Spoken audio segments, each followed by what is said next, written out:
Shri Vinayak Convent High Secondary School Daloda welcomes you all our WhatsApp app, our online classes. Hello everyone, how are you? I hope you all are well. I am also good students. Students हम लोगों ने हमारे bio का second chapter sexual reproduction and flowering plant start किया था। उसमें हमने first part में स्ट्रक्चर ऑफ फ्लावर और मेल रिप्रोडक्टिव पार्ट की स्टडी की थी। आज हम लोग फीमेल रिप्रोडक्टिव पार्ट और मेगास्पोरेंजियम जहाँ पर फीमेल रिप्रोडक्टिव पार्ट बनता है प्लांट का, ठीक है, उसकी स्टडी करेंगे। गाइनोशियम, देखिए फीमेल रिप्रोडक्टिव पार्ट को हम लोग गाइनोशियम भी कहते हैं, पिस्टिल एंड कार्पल। आप लोगों ने डायग्राम देखा था ना फ्लावर का, उसमें हम लोगों ने देखा था कि मेल पार्ट जिसको हम एंड्रोशियम और स्टेमन कहते हैं। स्टेमन के 2 पार्ट थे, एंथर और फिलामेंट। एंथर वो रीजन था बेटा जहाँ पर पोलन ग्रेन का फॉर्मेशन हो रहा था। एंड फीमेल रिप्रोडक्टिव पार्ट को हम पिस्टिल या कार्पल कहते हैं। इसके भी 3 पार्ट होते हैं, स्टिग्मा, स्टाइल एंड ओवरी। इस पार्ट को भी हम अभी डिटेल स्टडी करेंगे। गाइनोशियम के बारे में हम देखते हैं। It is a female reproductive part of plant. ये प्लांट का फीमेल रिप्रोडक्टिव पार्ट होता है। It consists of single pistil, monocarpellary or may have more than 1 pistil, multicarpellary. ये या तो सिंगल पिस्टिल से मिलकर बनता है, अगर उसमें सिंगल पिस्टिल है जैसे स्टिग्मा, स्टाइल, ओवरी, ओनली एक सिंगल फीमेल रिप्रोडक्टिव पार्ट है तो उसे हम मोनोकार्पिलरी कहेंगे। और अगर उसमें एक से ज़्यादा मोर देन 1 है तो उसे हम मल्टी कार्पिलरी पिस्टिल कहते हैं। अब मल्टी कार्पिलरी पिस्टिल को भी बेटा 2 पार्ट में डिवाइड किया गया है। एक होती है एपोकार्पस और सेकंड होती है सिनकार्पस। एपोकार्पस पिस्टिल में क्या होगा कि जो कार्पल होते हैं फ्री फ्रॉम ईच अदर, ये एक दूसरे से फ्री होते हैं। और डायग्राम में देखिएगा एपोकार्पस में 3 पिस्टिल है, 3 कार्पल है, लेकिन ये एक दूसरे से क्या है, फ्री है। हमको डायरेक्टली शो हो रहा है 1 2 3, हम इसको काउंट भी कर सकते हैं। लेकिन सिनकार्पस कार्पल में क्या, सिनकार्पस में क्या होगा कि जो कार्पल है वो एक दूसरे में फ्यूज होते हैं, एक दूसरे में मिल जाते हैं, ठीक है। आप डायग्राम देखिए सेकेंड सिनकार्पस में, इसमें ओनली हमको उसका स्टिग्मा वाला पोर्शन दिख रहा है, लेकिन उसका स्टाइल और ओवरी वाला जो पोर्शन है वो पूरा क्या हो गया है, ब्लग्ड हो गया है, पूरा फ्यूज हो गया है। आपको समझ में आया ये वाला रीज़न। गाइनोशियम क्या है, ये फीमेल रिप्रोडक्टिव पार्ट होता है प्लांट का। इसमें एक सिंगल पिस्टिल भी होता है और एक से ज़्यादा भी होता है। अगर सिंगल पिस्टिल हुआ तो हम उसे क्या कहते हैं, मोनोकार्पिलरी। और अगर 1 से ज़्यादा पिस्टिल हुए तो उसे हम कहेंगे मल्टी कार्पिलरी। ओके, अब हम इस पार्ट्स ऑफ कार्पल की स्टडी करते हैं कि कार्पल जो है, कार्पल क्या है, एंड्रोशियम कि गाइनोशियम, क्या कहेंगे हम इसको, गाइनोशियम। क्या कहेंगे हम इसको, गाइनोशियम कहेंगे, है ना। ये चीज़ याद रखिएगा बेटा, आप लोग कंफ्यूज बिल्कुल भी मत होइएगा। एंड्रोशियम होता है मेल रिप्रोडक्टिव पार्ट और गाइनोशियम होता है फीमेल रिप्रोडक्टिव पार्ट। गाइनोशियम को ही हम कार्पल भी बोलते हैं और पिस्टिल भी कहते हैं। अब आप लोग स्मॉलर क्लासेस से ये पढ़ते आ रहे हैं कि कार्पल को ऑलवेज 3 पार्ट में डिवाइड किया गया, स्टिग्मा, स्टाइल और ओवरी। जो स्टिग्मा होता है वो क्या होता है, कार्पल का टॉप पार्ट होता है ना। ये क्या होगा, टॉप पार्ट होगा स्टिग्मा। डायग्राम में देखो आपको स्टिग्मा दिख रहा है, टॉप पार्ट है कार्पल का। Serve as a landing platform for pollen grain after pollination. ये वो प्लेटफॉर्म होता है जहाँ पोलिनेशन के बाद पोलन ग्रेन लैंड करता है ना। पोलन ग्रेन क्या करेगा, 1 फ्लावर से दूसरे फ्लावर पे, है ना, इस पर लैंडिंग करता है और यहीं आकर वो अपने पोलन ट्यूब का फॉर्मेशन करता है।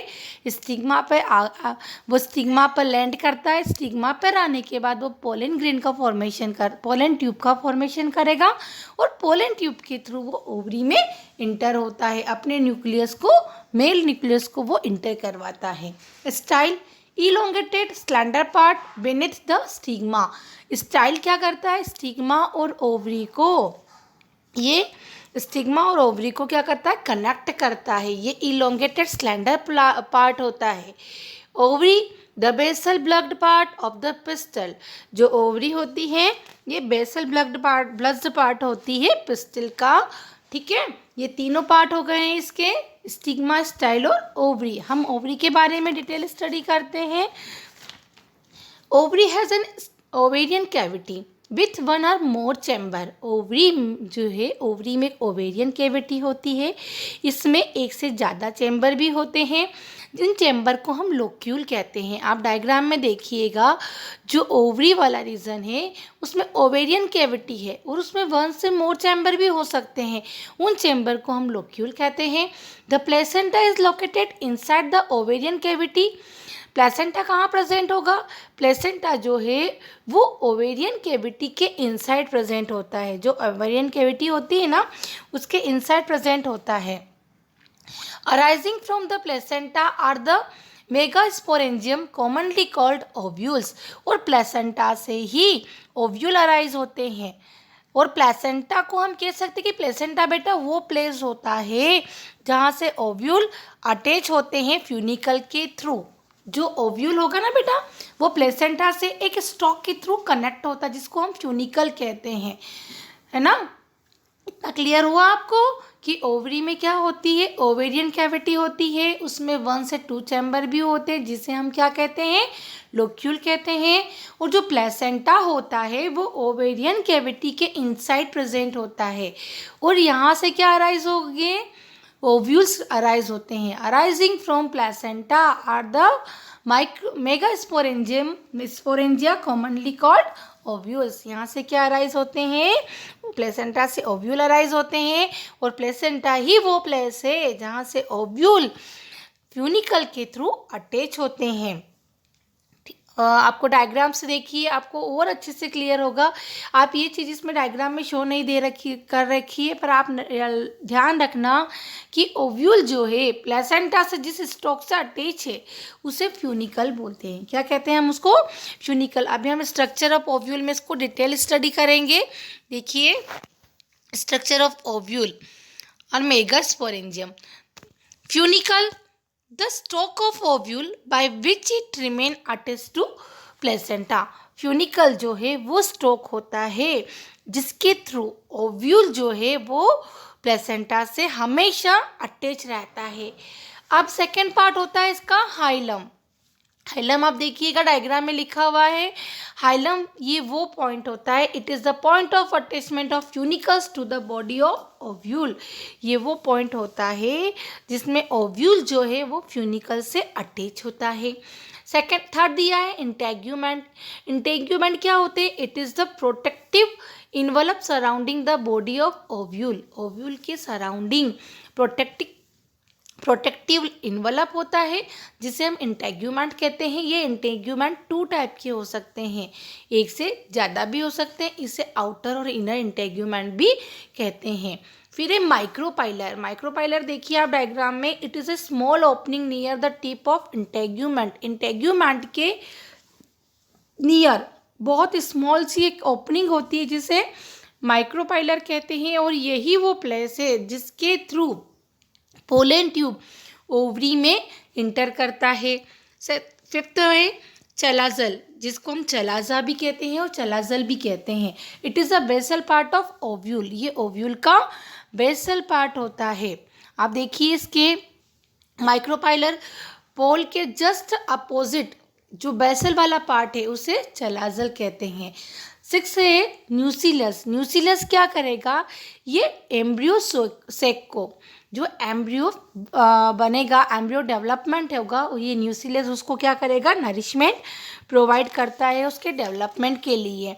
Embryo sac, it is located in the न्यूसिलस called female gametophyte.